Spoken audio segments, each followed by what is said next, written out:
Diyan nga ay nag-uuntunat na ako niyan. Bumangon na rin ako.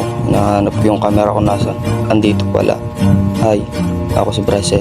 Tamad pero may pangarap. Kaya tara, samahan niyo ako. At diyan nga ay nagtitiklop na ako ng aking ginamit na kumot. Ayan. Nilagay ko na rin agad at ayaw malagay. Nalalaglag. Kaya naubos ang aking pasensya. Nilagay ko na lang sa gilid.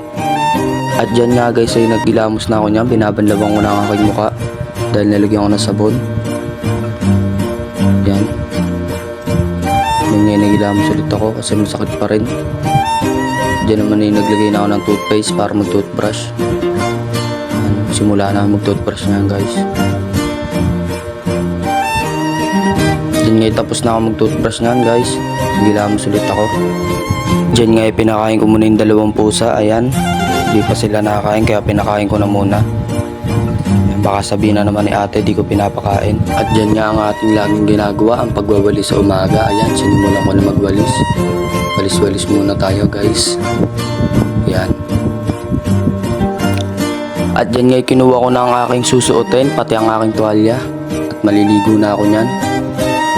At dyan nga tapos na ako maligo nyan, nagpupunas na ako ng aking ulo. Maraming salamat sa panonood muli. Ako si Brycel, tamad pero may pangarap.